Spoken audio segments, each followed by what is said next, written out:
संतान सप्तमी व्रत कथा। एक दिन महाराज युधिष्ठिर ने भगवान से कहा, हे प्रभु, कोई ऐसा उत्तम व्रत बतलाइए जिसके प्रभाव से मनुष्यों के अनेकों सांसारिक कलेश दुख दूर होकर वे पुत्र एवं पौत्रवान हो जाएं।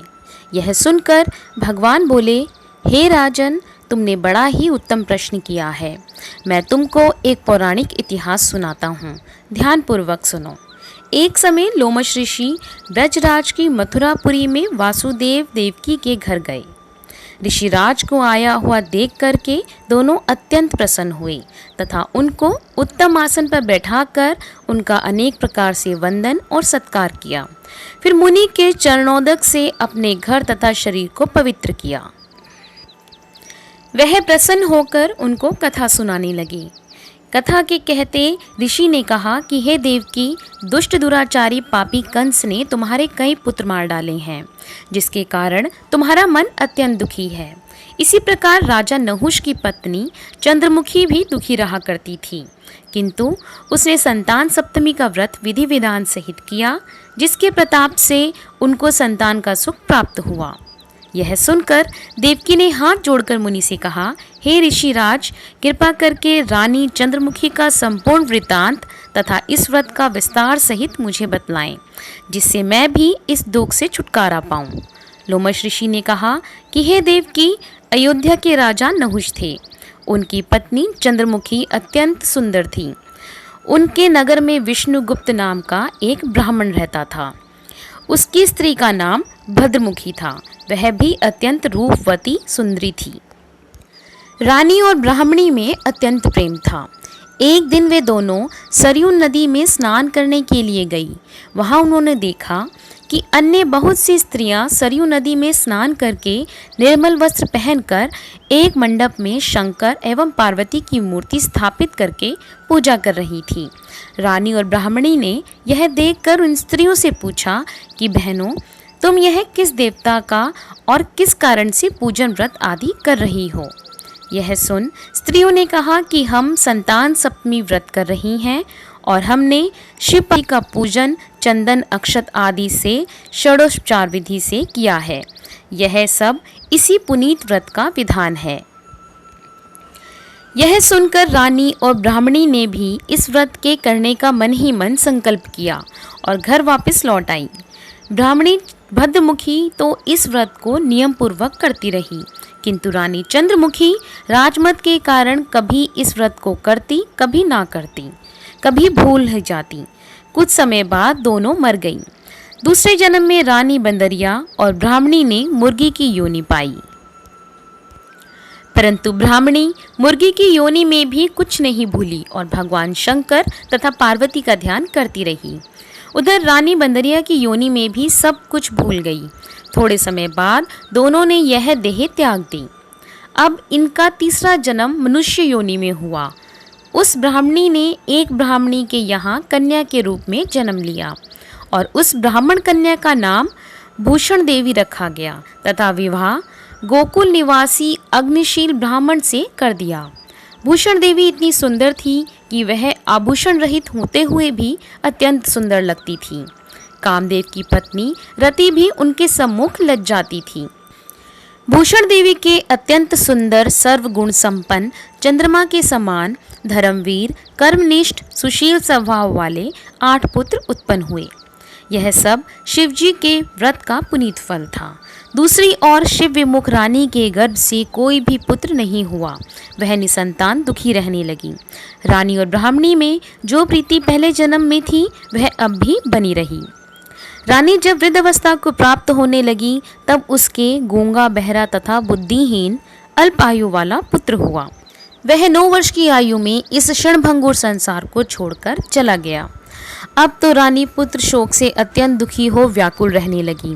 दैवयोग से भूषण देवी ब्राह्मणी रानी के यहाँ अपने पुत्रों को लेकर पहुंची। रानी का हाल सुनकर उसे भी बहुत दुख हुआ, किंतु इसने किसी का क्या वश। कर्म और प्रारब्ध के लिखे को स्वब्रह्मा भी नहीं मिटा सकते। रानी कमजोर भी थी, इसी कारण उसे दुख भोगना पड़ा। इधर रानी पंडतानी के इस वैभव और 8 पुत्रों को देखकर उससे मन में ईर्ष्या करने लगी। तथा उसके मन में पाप उत्पन्न हुआ। उस ब्राह्मणी ने रानी का संताप दूर करके निमित्त अपने 8 पुत्र रानी के पास छोड़ दिए। रानी ने पाप के वशीभूत होकर उन ब्राह्मणी पुत्रों की हत्या करने के विचार से लड्डू में जहर मिलाकर उनको खिला दिया, परंतु भगवान शंकर की कृपा से एक भी बालक की मृत्यु न हुई। यह देखकर तो रानी अत्यंत ही आश्चर्यचकित हो गई और इस रहस्य का पता लगाने की मन में ठान ली। भगवान की पूजा से निवृत्त होकर जब भूषण देवी आई तो रानी ने उससे कहा कि मैंने तेरे पुत्रों को मारने के लिए इनको जहर मिलाकर लड्डू खिला दिए, किंतु इनमें से एक भी नहीं मरा। तूने कौन सा दान पुण्य व्रत किया है जिसके कारण तेरे यह पुत्र नहीं मरे और तू नित्य नए सुख भोग रही है? तेरा बड़ा सौभाग्य है। इनका भेद तू मुझे निष्कपट होकर समझा, मैं तेरी बड़ी ऋणी रहूंगी। रानी के ऐसे दीन वचन सुनकर भूषण ब्राह्मणी कहने लगी, सुनो, तुमको 3 जन्म का हाल कहती हूँ, सो ध्यान पूर्वक सुनना। पहले जन्म में तुम रानी नहुष की पत्नी थी और तुम्हारा नाम चंद्रमुखी था, मेरा भद्रमुखी था और ब्राह्मणी थी। हम तुम अयोध्या में रहते थे और मेरी तुम्हारी बड़ी प्रीति थी।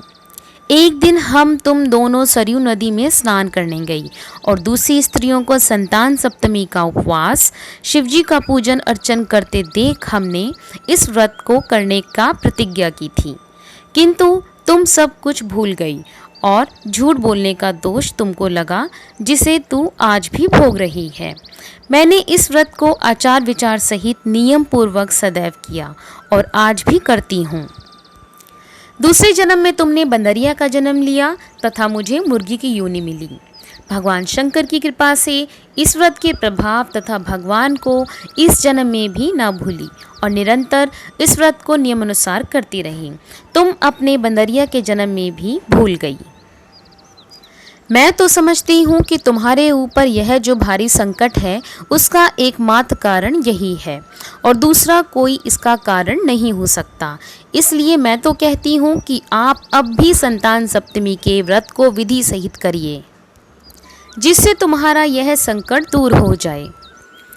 लोमश ऋषि ने कहा, हे देवकी, भूषण ब्राह्मणी के मुख से अपने पूर्व जन्म की कथा तथा व्रत संकल्प इत्यादि सुनकर रानी को पुरानी बातें याद आ गई और पश्चाताप करने लगी तथा भूषण ब्राह्मणी के चरणों में पड़कर क्षमा याचना करने लगी और भगवान शंकर पार्वती जी की अपार महिमा के गीत गाने लगी।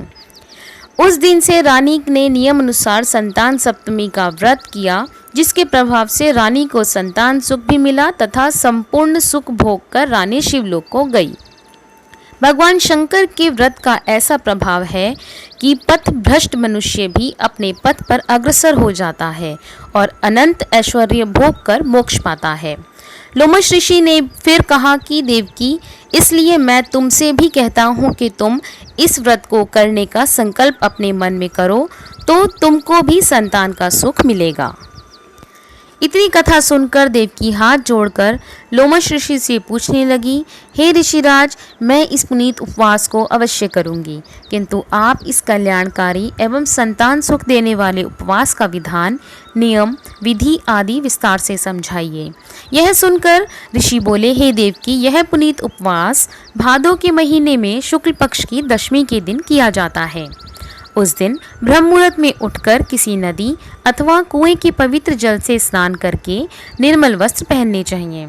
श्री शंकर भगवान तथा जगदम्बा पार्वती जी की मूर्ति की स्थापना करें। इन प्रतिमाओं के सम्मुख सोने चांदी के तारों का अथवा रेशम का एक गंडा बनावें। उस गंडे में 7 गांठें लगानी चाहिए। इस गंडे को धूप, दीप, अष्टगंध से पूजा करके अपने हाथों में बांधें और भगवान शंकर से अपनी कामना सफल होने की प्रार्थना करें। तदंतर 7 पुआ बनाकर भगवान को भोग लगावें और 7 ही पुए एवं यथाशक्ति सोने अथवा चांदी की अंगूठी बनवाकर इन सबको एक तांबे के पात्र में रखकर और उनका षोडशोपचार विधि से पूजन करके किसी सदाचारी, धर्मनिष्ठ, सत्पात्रा ब्राह्मण को दान देवें। उसके बाद 7 पुआ स्वप्रसाद के रूप में ग्रहण करें। इस प्रकार इस व्रत का पारायण करना चाहिए। प्रति साल के शुक्ल पक्ष की सप्तमी के दिन हे देवकी, इस व्रत को इस प्रकार नियम पूर्वक करने से समस्त पाप नष्ट होते हैं और भाग्यशाली संतान उत्पन्न होती है तथा अंत में शिवलोक की प्राप्ति होती है। हे देवकी, मैंने तुमको संतान सप्तमी का व्रत संपूर्ण विधान विस्तार सहित वर्णन किया है, उसको अब तुम नियम पूर्वक करो, जिससे तुमको उत्तम संतान पैदा होगी। इतनी कथा कहकर भगवान आनंद कंद श्री कृष्ण ने धर्मावतार युधिष्ठिर से कहा कि श्री लोमश ऋषि इस प्रकार हमारी माता को शिक्षा देकर चले गए। ऋषि के कथानुसार हमारी माता देवकी ने इस व्रत को नियमानुसार किया, जिसके प्रभाव से हम उत्पन्न हुए। यह व्रत विशेष रूप से स्त्रियों के लिए कल्याणकारी है, परंतु पुरुषों को भी समान रूप से कल्याणदायक है। संतान सुख देने वाला, पापों का नाश करने वाला यह उत्तम व्रत है, जिसे स्व भी करें और दूसरों से भी करवाएं। नियम पूर्वक जो कोई इस व्रत को करता है और भगवान शंकर एवं पार्वती की सच्ची मन से आराधना करता है, निश्चय ही अमर पद पैदा करके अंत में शिवलोक को जाता है।